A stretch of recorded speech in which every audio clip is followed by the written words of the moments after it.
4 जुलाई 2025 को एक युवा महिला पत्रकार सुप्रिया पाठक एक YouTube न्यूज चैनल के लिए ग्राउंड रिपोर्ट करने दिल्ली के सीमापुरी इलाके में जाती है। शाम को करीब 1 घंटे तक वहां के लोगों से वहां की समस्याओं पर बात करती हैं। रिपोर्टिंग करते हुए जैसे ही वो एक मस्जिद के पास पहुंचती हैं जो सड़क के बीचों बीच होती है, वहां सैकड़ों की संख्या में इस्लामिक भीड़ उनके ऊपर हमला कर देती है। आधे घंटे से अधिक का जानलेवा हमला झेलने के बाद किसी तरह वे जान बचाकर वहां से निकल पाते हैं। ऑप इंडिया की टीम उस रिपोर्टर के घर पहुंची और पूरे घटनाक्रम को सुप्रिया पाठक और कैमरामैन श्याम से समझने का प्रयास किया। सबसे पहले आप वो बातचीत सुनिए। हमें ऐसा पता चला था कि शाहदरा में बहुत ज़्यादा जो झुग्गी जो बस्तियाँ वो अवैध हैं, तो उसी को हम कवर करने गए थे। तो फिर हमें पता चला कि सीमापुरी बंगाली बस्ती है, वहाँ पे बहुत लोग अवैध तरीके से रह रहे हैं। हमें ये भी पता था कि वहाँ पे कुछ बांग्लादेशी भी रह रहे हैं, हालांकि हम श्योर नहीं थे। फिर हम वहाँ गए, हमने 2-3 शूट कर चुके थे, हम लगभग 2-3 शूट हमारा हो गया था। शूट करते करते हम मेन रोड आए। मेन रोड से हम जब बढ़ने लगे तो मेन रोड के बीचों बीच एक मस्जिद थी, साइड में एक मंदिर था, वो भी अवैध था। हम उसको भी धीरे धीरे कवर कर रहे थे। नॉर्मल बातचीत चल रही थी, ऐसा कुछ नहीं था कि गलत सवाल थे या उन्होंने कुछ गलत बोला तो मैं भड़क गई तब मेरे साथ कुछ गलत हुआ। सब कुछ नॉर्मल चल रहा था। बस एक बच्चे ने मेरा बाल पहले खींचा, उसके बाद मैंने और जो मेरा कैमरा पर्सन था श्याम, हम दोनों ने इसका विरोध किया कि आप बदतमीजी क्यों कर रहे हैं, आप हम तो आराम से बात कर रहे हैं, आप बात करिए, बदतमीजी क्यों कर रहे हैं। उसके बाद वो चला गया और लोगों ने उसको वहाँ पे डांटा वाटा कि जाओ आओ, फिर भी वो जा नहीं रहा था, फिर भी वो गया। उसके बाद फिर नॉर्मल 2-3 मिनट फिर नॉर्मल बातचीत चली। उसके बाद भीड़ में किसी ने बोल दिया, अरे इनका कैमरा छीन लो। किसने बोला, कहाँ से बोला, कुछ पता नहीं। बस श्याम के जो बगल में एक अंकल खड़े थे, उन्होंने श्याम का पूरा कैमरा मरोड़ना शुरू कर दिया, ऊपर की लाइटें वाइटें उसकी तोड़ दी। उसके बाद फिर हम अभी अपना कैमरा बचा ही रहे हैं, जैसे तैसे कैमरा बचा है। उसके बाद फिर मुझे कभी इधर से चाटे पड़ रहे हैं, कभी इधर से चाटे पड़ रहे हैं, कोई बाल मेरे इधर से खींच रहा है। श्याम को लिटरली औरतों ने मारा है, मतलब 12-14 साल की लड़कियां हो गई, 20 साल की हो गई, 35 साल की होगी, उनको लड़कियों ने मारा है। और मुझे तो लड़के ने मारा है। मुझे 1-2 लड़कों के चेहरे जो हैं याद हैं, जो हमारे बगल में ही खड़े थे बात करने समय। अब वो कभी इधर से आके घुमा के मार रहे हैं, इधर से मार रहे हैं। फिर मैं श्याम के पास गई, क्योंकि मेरी हालत ख़राब हो गई थी, इतने चाटे पड़े थे और बाल इतने बुरी तरीके से हमारा नोचा गया था। सब कुछ बहुत जल्दी में हो रहा था। फिर उसके बाद हम लोग कैसे भी करके एक दूसरे को पकड़े और संभाले। वहाँ पे हुआ कि अब हम शूट करेंगे और करेंगे। फिर हमें भीड़ जिस हिसाब से बढ़ने लगी ना, हमें लगा कि 10 मिनट हम और रुके ना तो शायद ही 500 से 5000 भी हो जाएंगे। तो फिर हमने बोला कि शाम अब हम शूट नहीं करेंगे, अब हम चलते हैं। एक ई रिक्शा वाला था, उसने हमें सारे से बोला कि मैडम आप लोग आके बैठिए, मैं आपको मेट्रो छोड़ देता हूँ। हम बैठे। उसी भीड़ में एक औरत थी, 35-40 साल की होगी। उसने एक नशेड़ी एक लड़का खड़ा था बगल में, उससे बोला कि इनका कैमरा ले ले। उसने कुछ नहीं देखा, फिर वो कैमरे के पीछे पड़ गया। बट कैमरा क्यों लेना चाहते थे? उसमें ऐसा क्या रिकॉर्ड था? उसमें कुछ रिकॉर्डिंग नहीं थी। मैं भीड़ में उनको बता भी रही थी, समझा भी रही थी। उसमें बस अवैध जो वहाँ पे चीज़ें चल रही थी, अवैध जो नशा वहाँ पे चल रहा था, अवैध जिस तरीके से लोग रह रहे थे कचड़े में, कुछ बांग्लादेशी भी उसमें रह रहे थे, जिसका खुलासा खुद वहाँ के लोगों ने किया, सिर्फ हिंदुओं ने नहीं। वहाँ पे कुछ एक मुस्लिम बुजुर्ग थे, उन्होंने भी बोला कि हाँ यहाँ तो बांग्लादेशी रोहिंग्या मुसलमान तो हैं ही, रह ही रहे हैं कब से। तो ये सब का खुलासा था उस चिप में। बहुत सारे फिर उस मस्जिद को लेके था कि वो मस्जिद कैसे अवैध है, उस मस्जिद को लेके और रिकॉर्डिंग थी उसमें कि पहले कैसे छोटा सा था, उस पर बस एक चादर डाल के वहाँ पर लोग नमाज पढ़ते थे, और कैसे वो एक बड़ा हो गया। वहाँ पे एक मंदिर भी अवैध थी। मैं सवाल बस मस्जिद पे नहीं कर रही थी, मैंने दोनों पे सवाल रखे थे कि अवैध अगर मंदिर मस्जिद है तो दोनों टूटने चाहिए, क्योंकि सरकार आज नहीं तो कल अवैध है तो टूटेगा ही टूटेगा। बीचों बीच बताया, वो सड़क के बीचों बीच था। मान लीजिए सड़क है, यहाँ पे मस्जिद है, वो मस्जिद का आधा हिस्सा यूपी के बॉर्डर से लग रहा है, आधा हिस्सा दिल्ली के बॉर्डर से लग रहा है, आधा हिस्सा जो रोड के आधे रास्ते में आ रहा है। रास्ता अगर इतना छोड़ा तो इतने पे मान लीजिए मस्जिद है सिर्फ, और थोड़ा सा रास्ता गया है जाने के लिए। और ऐसा नहीं कि छोटी सी मस्जिद है, वो 3 तल्ला की मस्जिद है वो, उसपे लाउड स्पीकर वगैरह सब लगे पड़े। एक मंदिर भी है वहाँ पे अवैध, पर जैसा मैं नहीं बता रही, वहाँ के लोगों ने बताया कि वो मंदिर शुरू से उतने साइज की थी रोड के किनारे, और अभी भी वो उतने साइज में है। पर ये जो मस्जिद थी पहले छोटी सी थी, इसको फिर इन्होंने बड़ा कर दिया। पर वहाँ से लोगों ने बताया कि नहीं, ये इंदिरा गांधी के समय का मस्जिद है, कुछ लोगों ने ये भी बताया। पर उस मस्जिद की हालत देख के आप कोई भी बता सकता है कि मुश्किल से ये कम से कम 75 और 50 साल पुराना तो वो मस्जिद नहीं था, वो नया मस्जिद था बना हुआ। तो इस पे हमने सवाल वाल किए थे, तो आराम से पेपर ऊपर की बात हो रही थी कि हाँ हमारे पास पेपर है, हम यहाँ गए थे, ऐसे पेपर बनवाए थे। बस इसी भीड़ में जो कैमरा संभालते संभालते जो माहौल बिगड़ा, मेन था उनका मोटिव कैमरा लेना, बट कैमरे लेने के चक्कर में उन लोगों ने सब कुछ ले लिया। क्या? हमारा फ़ोन ले लिया, मेरा बैग ले लिया, मतलब एक रुमाल तक नहीं छोड़ा था, ईयरबड्स, बाइक की चाबी, हमारा लोगो, उसका कोई काम भी नहीं है, उसको कोई बेच के भी क्या करेगा, उसको तक ले लिया था उन लोगों ने। मतलब सब कुछ, मतलब हाथ में हमारे कुछ नहीं छोड़ा था। मुश्किल से मेरा फ़ोन भी ले लिया था। वो तो शुक्र है कि एक औरत के हाथ में मुझे मेरा फ़ोन दिख गया, तो मैंने उससे जैसे तैसे उसके हाथ मड़ोड़ उड़ोड़ के कैसे भी करके फ़ोन निकाले।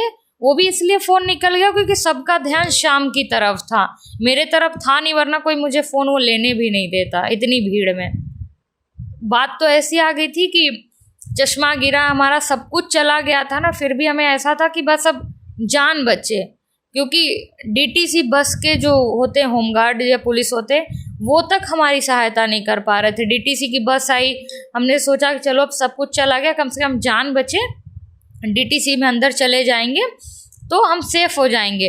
उन लोग डीटीसी के बस के अंदर घुस गए, गाड़ी को आगे नहीं बढ़ने दिया। श्याम के साथ तो कम से कम 20-25 लोग लगे पड़े थे, वो अकेले संभाल रहा था। कैमरा संभाल रहा है तो पैकेट में हाथ डाल रहे, पैकेट में हाथ डाल रहा है तो कैमरा नोच रहे उसका, मैं बीच में आ रही तो मुझे मार रहे हैं। मतलब बहुत बुरा हालत उन लोगों ने कर दिया था। फिर उसके बाद जब हम डीटीसी के बस के, फिर उस श्याम को डीटीसी बस से खींचते हुए बाहर ले गए हैं, फिर मैं भी पीछे पीछे गई श्याम के। उसके बाद फिर सब कुछ तब तक वो ले चुके थे। फिर वो जो पुलिस थे जो डीटीसी के बस में, उन्होंने हमें सोचा कि इतनी भीड़ में इनका जान बचना मुश्किल होगा, तो वो पुलिस को नंबर मिला रहे थे, वो पुलिस का नंबर नहीं मिल रहा था। मुझे तो बहुत लोगों ने ऑफ़र दिया कि आप मतलब आइए, मैं आपको पुलिस स्टेशन छोड़ दे रहा हूँ। जो हेल्प के लिए आ रहे थे ना आगे, उनको भी ब्लेड, चाकू और कैसे कैसे तरीके से उनको कॉलर वॉलर पकड़ के उनको धमकाया जा रहा था कि तू निकल यहाँ से, नहीं तो तू भी पिटेगा। मतलब कोई हेल्प, वहाँ पे कोई हेल्प करने वाला था नहीं। जो आने जाने वाले रास्ते पे जो बाइकर्स होते हैं, वो अगर रोक के हमारी हेल्प करना चाह रहे तो उनको भी धमका रहे थे वो। एक बाइकर ने बहुत हिम्मत करके हमें बोला कि आप बैठो, पुलिस वाले ने हेल्प करी, हमें बैठाया। उसके बाद भी बच्चे थे छोटे छोटे 10-12 साल के, वो पीछे से श्याम के बैग था, बैग उसने ऐसा खींचा कि बाइक पूरा अनबैलेंस हुआ, बाइक जाके गिर गया। बाइक गिरा तो हम तीनों के, जो चला रहा था, मुझे और श्याम, तीनों को हमारे पैर में चोट आई। उसके बाद भी ये लोग श्याम को नहीं छोड़ रहे थे, श्याम को घसीटते हुए 20-25 लोग ले गए। मुझे लोग बोल रहे कि आप निकल जाइए, आपके साथ कुछ गलत हो रहा है, क्योंकि बार बार आ रहे हैं, मदद करने आ रहे हैं वो, पर एक्चुअल में वो सामान लेने आ रहे। मेरा जो हाथ में एक फ़ोन, एक माइक था, वो छीनने आ रहे थे। हाथ पकड़ के इधर खींच रहे, कभी उधर खींच रहे, कभी कोई बाल पीछे से खींच रहा है। मतलब अगर मैं वहाँ से अकेले निकल भी जाती ना, तो श्याम के बचने का चांसेस मुझे लग रहे थे कि कम है। मैं लड़की थी, इस वजह से मुझे लगा कि अगर अभी मैं उस श्याम को अगर बोल दूँगी ना कि नहीं मुझे उसी के साथ जाना है, तो शायद लोग उसको निकालने की भी कोशिश करें। मैं अकेले अगर निकल जाती बस अपना देख के, तो श्याम का जिंदा बचना मुझे लग रहा है कि मुश्किल था। इतनी भीड़ थी वहाँ पे, 500 की भीड़ में हम 2 कब तक लड़ते और कितना लड़ लेते। मतलब श्याम की तो हालत इतनी ख़राब थी, लगभग उसको बहुत उसको मारा है, उसको औरतों ने मारा है, आगे से पीछे से पूरा लड़कों ने पकड़ रखा था। मतलब बहुत बुरा हाल था। मुझे तो पुलिस वाले ने पकड़ रखा था, तो मेरे पास कोई नहीं आ रहे थे। मैं इतना शाम झिला रही थी, पर कोई भी वहाँ पे मदद के लिए नहीं था। मतलब बहुत बुरा हुआ, तो इतना बुरा हाल था कि मुझे अभी भी वो लगता है कि अगर मैं वहाँ से निकल जाती, बहुत लोग कल बोल रहे थे तुमको निकल जाना चाहिए था, मैं निकल जाती, फिर शाम शायद जिंदा नहीं बच पाता।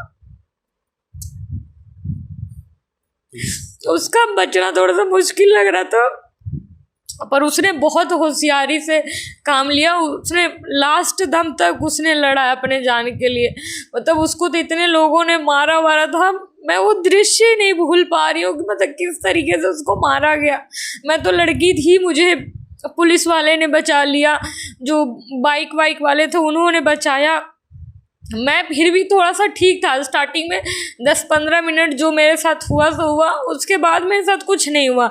मेरे पास पुलिस थी, वहाँ पे खड़ी थी, मेरे को पकड़े हुए थे पुलिस वाले, लिटरली पकड़े थे। ऐसा नहीं था लोग मेरे पास नहीं आ रहे थे, बस पुलिस वाला थोड़ा सा उनको डरा रहा था। हड़का जो स्कूटी वाले थे, बाइक वाले थे, उन्होंने घेर रखा था मुझे और पुलिस वालों को, ताकि कोई इधर ना आ पाए।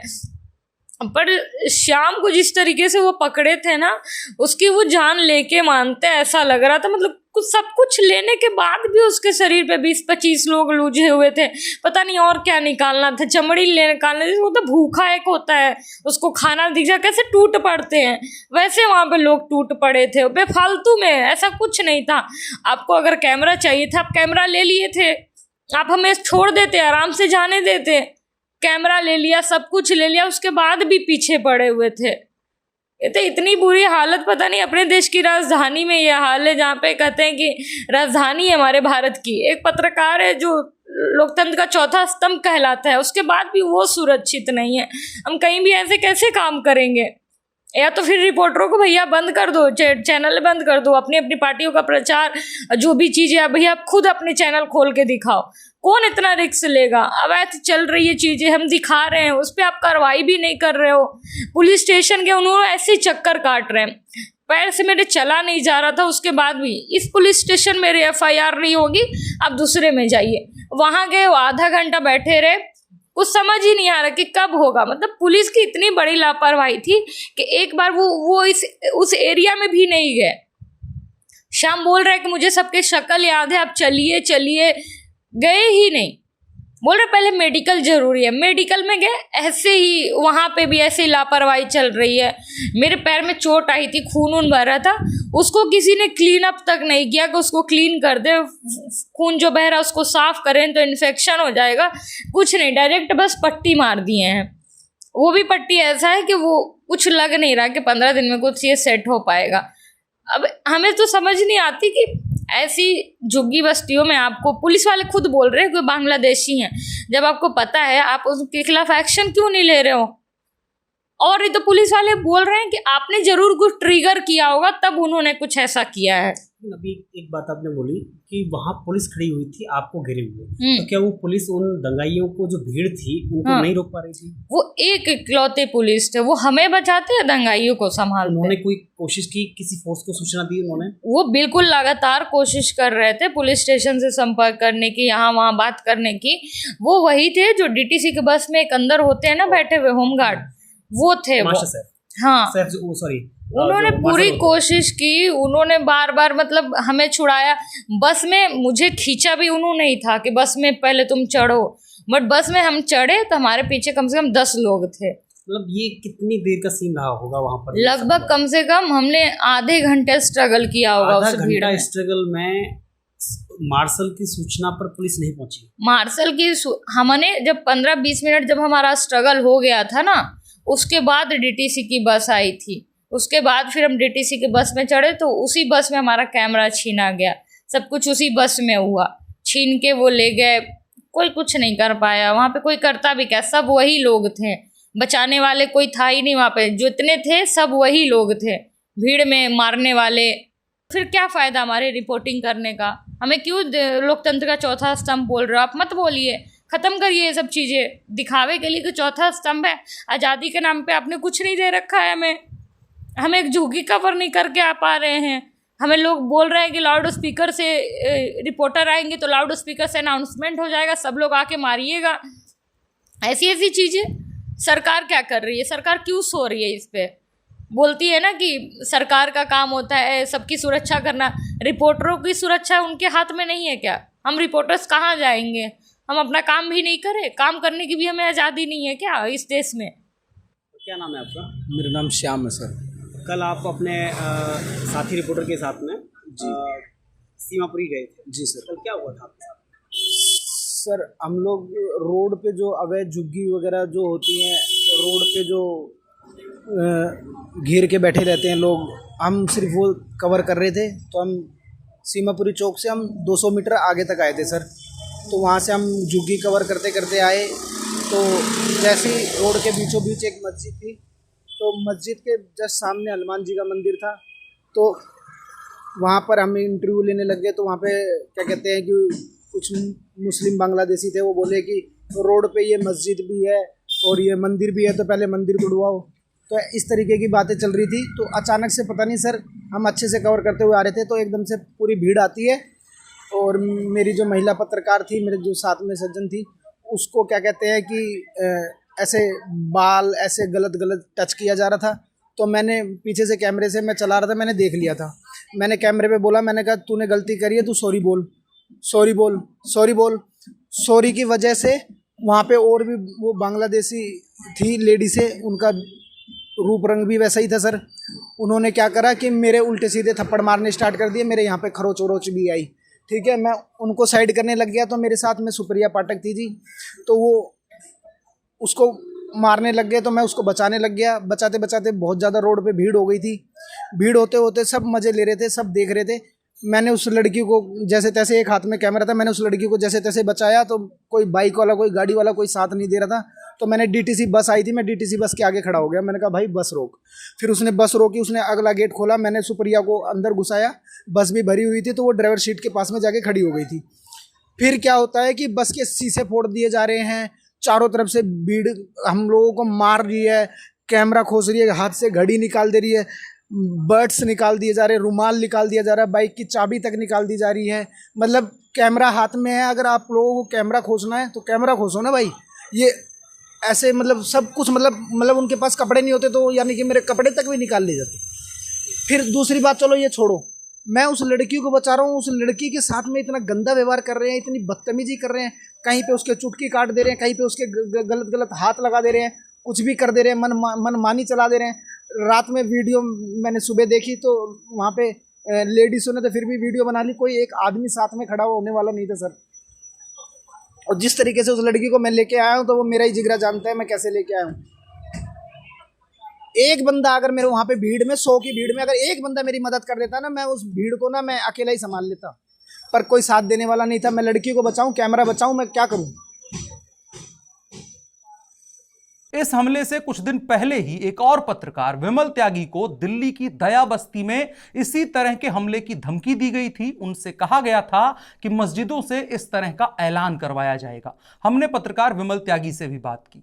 क्या नाम है आपका? मेरा नाम विमल त्यागी है और पब्लिक मित्र यूट्यूब चैनल में चलाता हूँ। लेकिन अभी जो सीमापुरी में पत्रकारों पे हमला हुआ है, उससे जस्ट पहले आपको धमकी दी गई थी। तो आप कहाँ गए थे, पूरा क्या मामला था? मैं 3 जुलाई को दया बस्ती जो रेलवे स्टेशन है दिल्ली में, उसके पास जो झुग्गी बनी हुई थी, मैं वहां पर शूट करने गया था, क्योंकि काफी दिनों से मैं देख रहा था वो रेलवे की पटरी के बराबर में झुग्गियां बनी। तो मैंने सोचा एक बार देखा जाए कि क्या उसकी सच्चाई है। वहाँ लोगों से जब मैं बातचीत कर रहा था, उसी दौरान एक महिला वहाँ आती है, वो सीधे कई सारे चैनलों के नाम लेती है कि ये जो चैनल वाले हैं, अगर ये इस बार हमारी बस्ती में आते हैं तो हम इनको मारेंगे। और ऐसे नहीं मारेंगे कि अब तो बच के चले गए, मस्जिदों से ऐलान होगा। बाकायदा उन्होंने ये शब्द ऑन कैमरा बोले हैं। आप वीडियो काफ़ी वो सोशल मीडिया पे इस वक्त वायरल है कि मस्जिदों से ऐलान कराएंगे। मैं 2 दिन से कहीं बिजी थी, अभी नहीं करा पाई, लेकिन मैं मस्जिदों से ऐलान कराऊंगी अपने पूरे इलाके में कि जो भी पत्रकार आए वो उसको मारे। मैंने पूछा कि आप ये अपनी जिम्मेदारी के साथ बोल रही हैं? उन्होंने कहा मुझे कोई डर नहीं है। मैंने पूछा कि आप पे कौन सा पद है, आप झुग्गी का जो कह रही हैं कि मैं इस इलाके की, ये इलाका मेरा है, मेरे इलाके में कोई नहीं आ सकता। जहाँ पर आप गए थे वहाँ पर आबादी क्या हिंदू आबादी थी या मुस्लिम आबादी ज़्यादा थी? नहीं, जहाँ मैं शूट कर रहा था वहाँ तमाम कई सारे मुस्लिम खड़े थे। और जो महिला आती है, जब मैंने उनसे पूछा कि आपका क्या नाम है, तो उन्होंने समा नाम बताया। और मैंने कहा आपके पास पद है इस मुस्लिम बस्ती का, जो आप कह रही हैं कि इस इलाके की मैं मतलब इस इलाके में मस्जिद से ऐलान कराऊंगी, कोई पत्रकार नहीं आएगा। तो उन्होंने कहा मैं मुख्यमंत्री हूँ, मुझे किसी पद की ज़रूरत नहीं है, और आज भी जो तुम आज आए हो ये तुम्हारा आखिरी बार है, तुम आगे से नहीं आओगे। मैंने कहा अगर मुझे ज़रूरत होगी यहाँ पर रिपोर्ट करने की, अगर ऐसा लगेगा कि यहाँ ज़रूरत है तो मैं दोबारा भी आऊँगा। मैं आप जो धमकी दे रही है मैं इसको स्वीकार नहीं करता हूँ।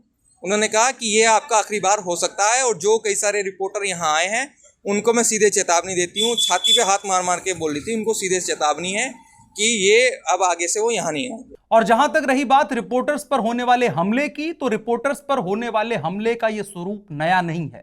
2019 के एंटी-सीएए प्रोटेस्ट से लेकर 2020 के दिल्ली दंगों के समय इसी दिल्ली में टीवी से लेकर डिजिटल के कई पत्रकारों पर जानलेवा हमले किए गए थे। उसके बाद राहुल गांधी के द्वारा 2024 के लोकसभा चुनावों के दौरान अपने समर्थकों को पत्रकारों पर हमले करने के लिए कई बार उकसाया भी गया था। हालिया मामले की बात करें तो जंतर मंतर पर अरविंद केजरीवाल की घर रोजगार बचाओ आंदोलन को कवर करने के लिए गए पत्रकार गौरव अवस्थी पर आम आदमी पार्टी के नेता सौरभ भारद्वाज के समर्थकों ने भी इसी तरह का हमला किया था। हमने गौरव अवस्थी से भी बात की। जब मैं आम आदमी पार्टी का प्रोटेस्ट कवर करने के लिए गया, सौरभ भारद्वाज जी और तमाम सारे केजरीवाल जी, आतिशी जी, ये सारे लोग मंच पर थे। जैसे ही वो कार्यक्रम खत्म होता है, मैं सौरभ भारद्वाज जी के पास गया। मैंने सोचा कि एक बड़े जो प्रदेश लेवल के अध्यक्ष हैं, उससे पहले स्वास्थ्य मंत्री रह चुके, उनका मैं बयान लेता हूं कि वो इस विषय को किस तरीके से रख रहे हैं। मैंने उनसे सवाल सीधा पूछा कि सौरभ जी आप क्या कहना चाहेंगे, ये क्या सरकारी ज़मीन पे इन लोगों को रहने दिया जाए? तो आपने देखा होगा किस तरीके से जिस भाषा का प्रयोग किया, शायद मुझे नहीं लगता कि स्वास्थ्य मंत्री की भाषा एक तरीके से खुद ही अस्वस्थ हो गई। और उसके बाद उनके कार्यकर्ता किस तरीके से छीना झपटी, मतलब मारपीट पे, गुंडागर्दी पे उतर आए। तो ये एक तरीके से आप किसी के भी अगेंस्ट अगर बात करते हैं, किसी भी पार्टी का प्रोटेस्ट कवर करने के लिए जाते हैं या भी कुछ भी करने के जाते हैं, तो न्यूट्रल बात करना आज के दिन में सही नहीं है। जब एक इतने सालों तक राज की हुई दिल्ली में पार्टी, उसके नेता इस तरीके से कर सकते हैं, तो आम जनता और वहाँ पे उनके जो वोट बैंक है, मतलब किसी भी पार्टी का हो, तो वो तो स्वाभाविक सी बात है इस तरीके की चीज़ें करेगा। तो ये तो नॉर्मल है कि मतलब झुग्गी झोपड़ियों को जब संदेश उनके लीडरशिप से मिल रहा है तो वो सारी चीजें तो वो करेंगे ही करेंगे। इससे पहले जब ऑप इंडिया की टीम जेलरवाला बाग में झुग्गियों पर चले बुलडोजर और स्वाभिमान अपार्टमेंट्स को कवर करने के लिए गई थी, तब इसी तरह के हमले की बात और संभावनाओं की बात, झुग्गियों के अंदर की परिस्थितियों की बात हमने भी रिकॉर्ड करी थी और अपनी ग्राउंड रिपोर्ट में दिखाई थी। आप हमारे YouTube चैनल पर वो पूरी रिपोर्ट देख करके चीजों को समझ सकते हैं। और इस पूरी घटना की बात करें तो चुनिंदा प्लेटफॉर्म्स के द्वारा ही इसे कवर किया गया है। अभिव्यक्ति और पत्रकारिता की स्वतंत्रता की बातें करने वाले तमाम क्रांतिकारी वामपंथी पत्रकारों ने शायद मस्जिद और मुसलमानों का मामला देखने के बाद चुप रहना ही जरूरी समझा। एडिटर गिल्ड से लेकर के तमाम कथित पत्रकारिता के मूर्धन्य संस्थानों ने भी यूट्यूबर्स पर हुए हमले पर विचार करने से वीकेंड मनाना बेहतर पाया होगा। सवाल यह है कि जब देश की राजधानी में इस आतताई भीड़ के हौसले इतने बुलंद हैं, तो देश के अन्य हिस्सों में रिपोर्टिंग करना और सच को सच की तरह बिना सेकुलरिज्म की चाशनी में डुबोए बताना कितना कठिन हो जाएगा, आप इसको सोच भी नहीं सकते हैं। लेकिन जो भी हो, ऑप इंडिया के चैनल से हम इसी तरह की बेबाकी के साथ ग्राउंड से आपको सच दिखाते रहेंगे। नमस्कार।